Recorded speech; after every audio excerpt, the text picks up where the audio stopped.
Buenas noches y bienvenidos a Desde las Cámaras, el único programa de la televisión que pone bajo la lupa lo que hacen los diputados, los senadores y los congresos locales. Buenas noches, Néstor. Adriana, buenas noches. Oye, Néstor, a ver, antes dime. de que te vayas a los temas, ¿ya te mochaste por el juguetón? Claro que sí, Adriana. Y también un gran número de legisladores han acudido hasta las instalaciones de TV Azteca y en el propio Senado o en la Cámara de Diputados han hecho aportaciones para el juguetón. ¿Por qué? Porque es regalarle una sonrisa a miles de niños, millones de niños en nuestro país. Después de muchos años de esfuerzo, el juguetón cumple 25 años.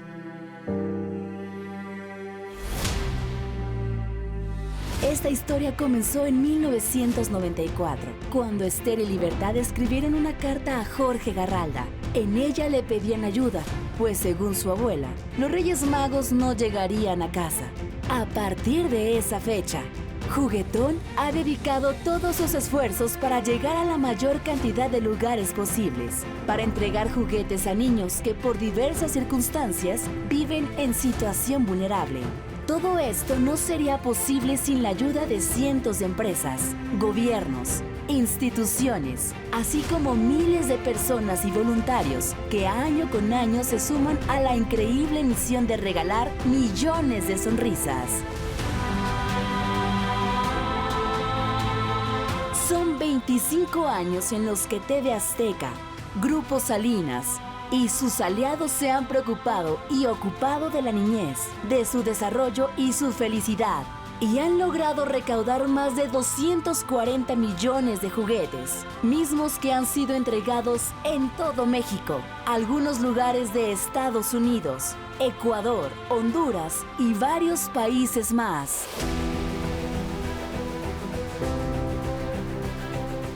Este sueño apenas comienza. Juguetón seguirá recorriendo miles de kilómetros para llegar a comunidades indígenas, lugares marginados, hospitales, casas hogar, internados, asociaciones de beneficencia, albergues de migrantes y todos aquellos sitios donde haya un niño esperando un juguete. Viajaremos por aire, mar y tierra para regalar felicidad a un pequeño. Haremos lo que sea para ver a Andrea convertirse en doctora, a Leonardo transformarse en el mejor futbolista del mundo.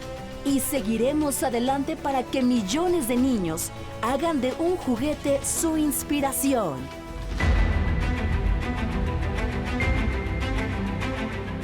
Han sido 25 años de unir fuerzas. 25 años de entrega, 25 años de trabajar en equipo con dedicación y pasión, 25 años de sumar voluntades. La sonrisa de un niño no tiene precio. Hoy, millones de niñas en todo México te dan las gracias. Gracias por dedicar tiempo y esfuerzo en su felicidad. Gracias porque estos 25 años de historia, sus vidas se han transformado.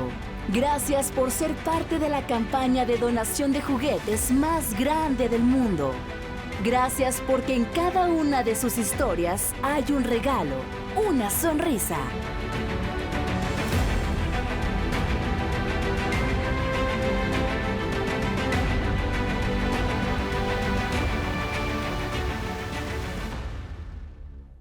Y ahora vamos con la entrevista que nos preparó nuestro compañero Víctor Sánchez Baños. ¿Hasta dónde son los alcances de la equidad de género precisamente en los organismos autónomos, aquellos en donde pues, la mujer también necesita mayor participación? De eso vamos a platicar con la senadora Imelda Castro Castro. Creo que es un tema muy importante que tiene que reflejarse en esa importancia en una serie de reformas de carácter legislativo para que podamos, pues a propósito del Día Internacional, ¿no?, de la Corrupción, pues México tiene muchas cosas que celebrar. Sin embargo, necesitamos llevar a la legislación pues una serie de cambios en esa materia. En nuestro caso estamos ahora presentando en esa materia referente a la ley de transparencia información pública y datos personales en materia de género, particularmente los artículos 18 y 53 de esa ley, que tiene que ver con un contexto de la reforma constitucional en términos de la paridad sustantiva, que tiene que reflejarse en más de 40 cambios a las legislaciones que tenemos en el país. Y bueno, ya se ha iniciado con 7 de ellas en temas de violencia política, y en este caso he presentado pues yo una iniciativa para que el Instituto Nacional de Transparencia y Acceso a la Información Pública, así como el Consejo Consultivo del Instituto, puedan tener la observancia de la paridad de género, de tal manera que en prácticamente 2 o 3 años más estaría a nivel de la paridad de género. Ahorita pues tenemos la mayoría de los órganos autónomos, el INEGI, el INE, la Comisión de Derechos Humanos, en este caso el Instituto Nacional de Transparencia, Acceso a la Información Pública y Datos Personales. Vamos a iniciar con pero luego vamos a registrar, incluso en el transcurso de esta semana, otras 2 iniciativas que tienen que ver con el INE, con el INEGI, y el próximo año vamos a estar presentando una serie de iniciativas para poder avanzar en estas 400 reformas, en esas 40 reformas que tenemos que hacer para antes de que inicie particularmente el proceso electoral de 2021, de tal manera que en esa fecha ya tengamos esa paridad de género en todos los órganos y obviamente en lo que tiene que ver con el proceso electoral. El instituto y el Consejo Consultivo del Instituto. Ahí estamos planteando la paridad. Evidentemente que a pesar de que en lo que es el gobierno federal se ha avanzado mucho a nivel del gabinete, a nivel de las subsecretarías, el gabinete ampliado, pero si nos bajamos un poco, estamos viendo que más del 70% de quienes están dentro del gobierno federal son hombres. Entonces se requiere ir avanzando en todas estas reformas y vamos a iniciar con esta en materia de transparencia. Es importante destacar que a pesar de que todavía no está regulado a nivel de las leyes secundarias, como sería este caso, el Senado, los últimos nombramientos, las ternas que se han enviado han sido de mujeres.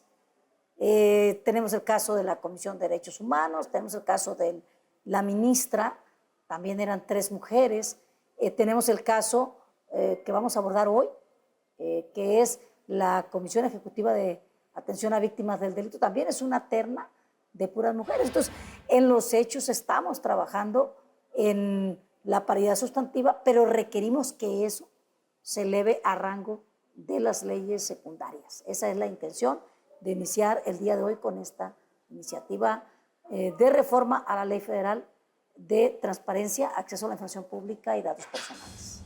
Hay avances en materia de equidad de género, tanto en el Poder Ejecutivo, Legislativo y Judicial. Poco a poco se van teniendo más posiciones para las mujeres y posiciones de gran poder.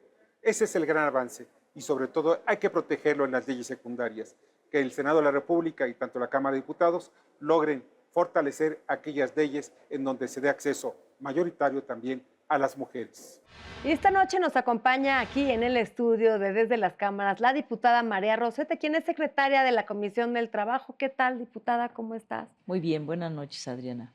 Gracias por la invitación. Diputada de Encuentro Social, pues has sido una diputada muy activa en todos los temas legislativos y traes una propuesta para regular el ambulantaje y que no sea solo algo que se limite, que se vean a los ambulantes como delincuentes, sino que se organicen, se regulen y bueno, ganemos todos, ganemos la población y ganen los ambulantes. Así es una propuesta de reforma a la Constitución Política. Hablamos de reformar el artículo 5º y el 123. ¿En qué sería, digamos, este tipo de modificación? Porque finalmente hay en el tema del ambulantaje, se cruzan muchas cosas. En uno, el derecho al trabajo, la necesidad que tienen muchas personas de tener un modo de vida honesto, pero también existen liderazgos que pues en muchas ocasiones explotan a los trabajadores. Mucha gente que está en los puestos ambulantes no es necesariamente el propietario de su puesto. Y también se cruza otra parte que es, por ejemplo, los artículos piratas. ¿Cómo hacer que todo esto, y por ejemplo también el Y pago de el impuestos, cobro los de derechos, PIS. sí, el cobro de piso, los derechos sociales, cómo hacer que se integre todo esto para que sea un acuerdo virtuoso en materia legislativa que ayude a mucha gente, que ordene las vialidades, que haga lo posible porque Y la esto sea una limpieza, salida? sobre todo, de Además, estos locales ambulantes. Mira, sí, efectivamente, este es un tema de gran interés nacional. ¿Por qué? Porque como bien lo dices, alrededor de este sector hay un círculo vicioso. Atrás de esto hay una gran corrupción, hay, una, hay grandes abusos de autoridad que sufren todos los días mucha gente que se dedica a realizar esta actividad. Hay políticas y programas que lo único a lo que se han abocado es a regular, pero a través de un sistema tributario, sin enfocarlo nunca bajo una perspectiva social. Entonces, esto es lo más importante. ¿Qué necesitamos? ¿Por qué hablamos de reformar el artículo 5º constitucional? Porque hablamos de que este sector requiere de una identidad propia. Como bien se les conoce, comerciantes ambulantes, es un estigma que se viene cargando porque todo mundo lo señala, lo criminaliza, lo señalan como delincuentes y esto no puede ser posible. Es una parte del del autoempleo que se genera en este país. Son actividades que ya generan un ingreso y que forman parte ya de la economía. Es una parte muy importante de la economía. Estamos hablando de casi el 60% de personas que se dedican a esta actividad. De ese 60% genera una economía que no se está contando en las cifras oficiales y por lo tanto no está demostrando que hay un crecimiento que se está generando a través de esto. ¿Qué es lo que nosotros perseguimos? Que se reconozca al comerciante como un trabajador en el espacio público.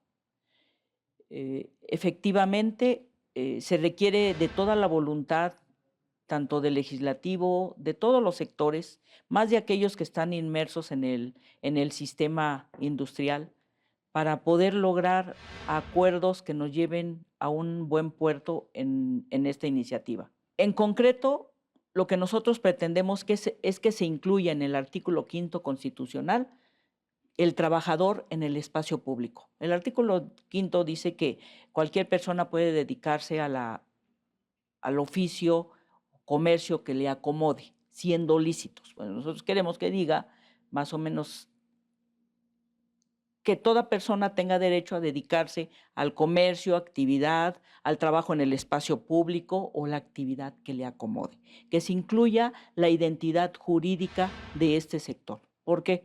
Porque mientras no exista la identidad jurídica, el reconocimiento dentro del marco legal, todos los intentos por reordenar van a ser obsoletos, infructuosos, porque no se está viendo desde una perspectiva social.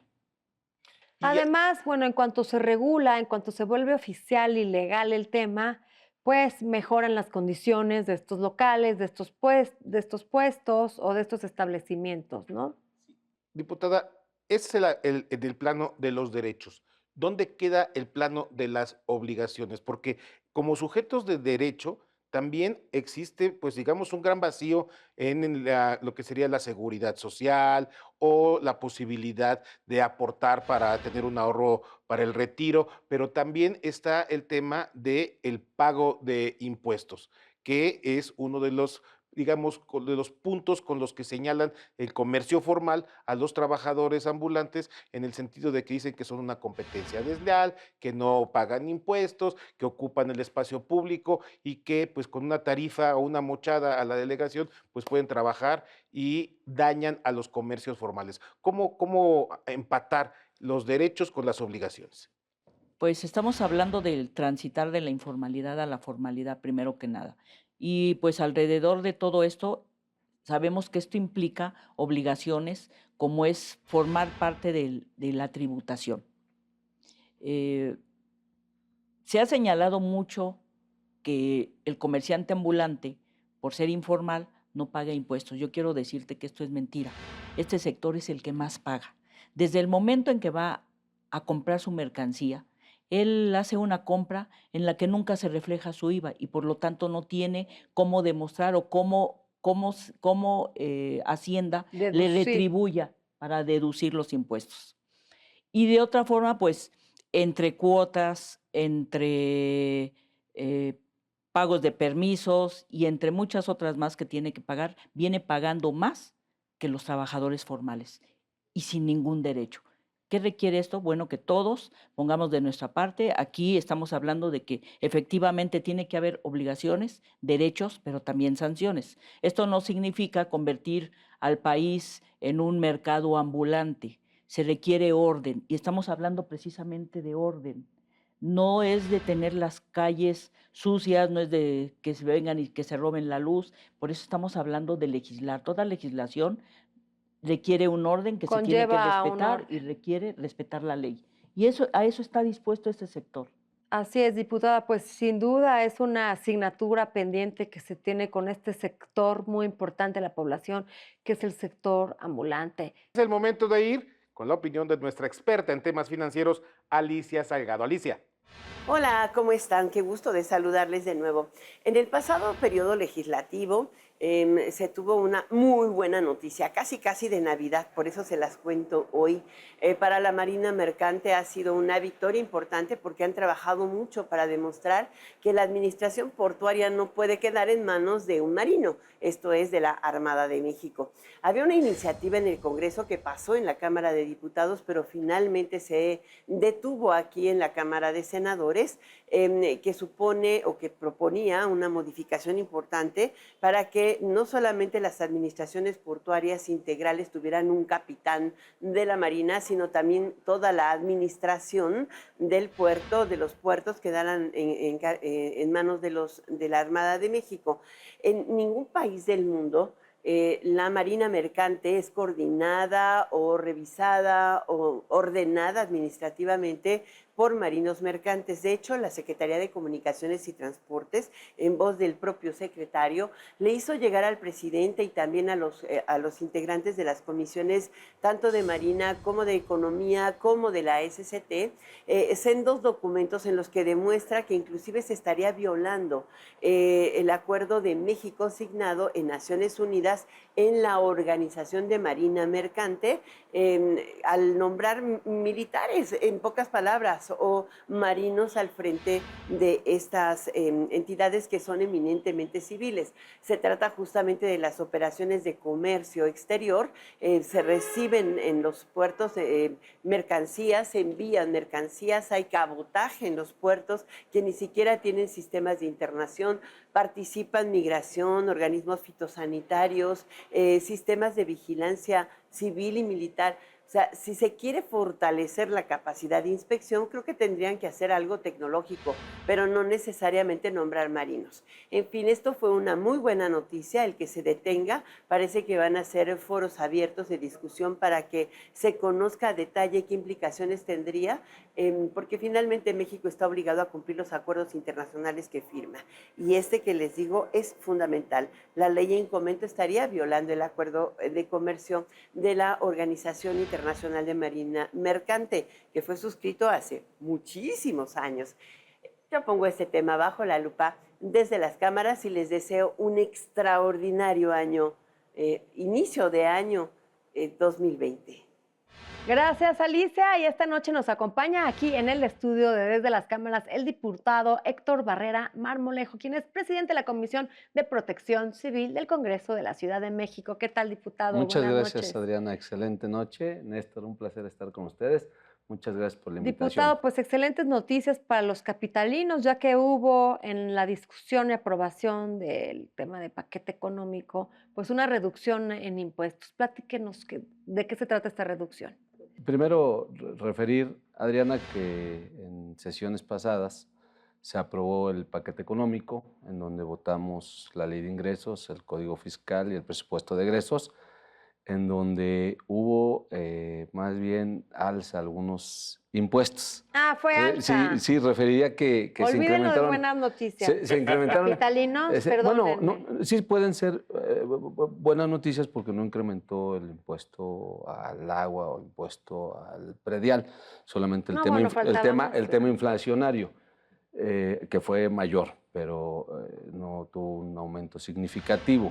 Lo importante aquí es que se incrementaron, o lo relevante es que se incrementaron impuestos como al hospedaje, algo delicado, se redujo el recurso a la Secretaría de Turismo, entonces como incongruente para poder implementar políticas públicas de fortalecer el turismo y captación de recursos. Sabemos que una de las maneras que puede beneficiar a la ciudad en forma económica es que la gente acuda a la ciudad, y si se les incrementa o se les encarece el impuesto al hospedaje, pues esto obviamente va a Se repercutir. aumentó el hospedaje, en los hoteles en la Ciudad de México o a nivel nacional. Este es un tema local, Ujú. es el Código Fiscal ¿Qué local. porcentaje se aumentó y cuál es y por qué? 4.5% en el tema de hospedaje.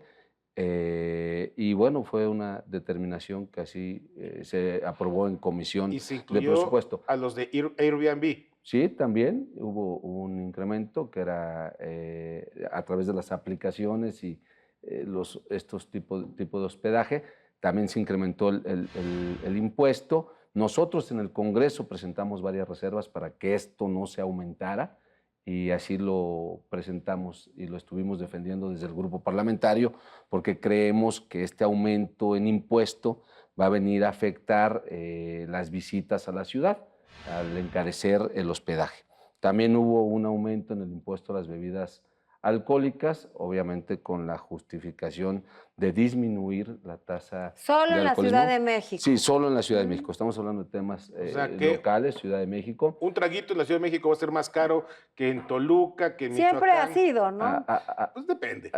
Así es, va a costar más. También presentamos reservas en este rubro como grupo parlamentario, en donde creemos que es un impuesto sobre el impuesto, ya se paga el IVA, y ahora creamos un impuesto Y además especial. el Y el impuesto IEPS. especial federal. Especial Y se paga federal, el el IEPS, entonces, Y habían ahora, dicho que no iban a aumentar impuestos, era la plataforma y electoral del ahora partido en el poder. otro impuesto. Entonces sí se generaron más impuestos, sí, obviamente esto va a venir a encarecer varios rubros, como lo es el tema de bebidas embriagantes o el alcohol, y también el hospedaje. Uno al que sí hay que ponerle palomita es el incremento en los impuestos a juegos y sorteos, Juegos ¿no? y sorteos también se incrementó en un 10%, el tema de Pero los ¿por juegos qué, y Néstor? sorteos. ¿Por qué palomita? Porque hay una gran cantidad de ganancias que tienen este tipo de empresas. Ahora, además, también por las aplicaciones móviles, estas empresas tienen un incremento impresionante en el volumen de las apuestas.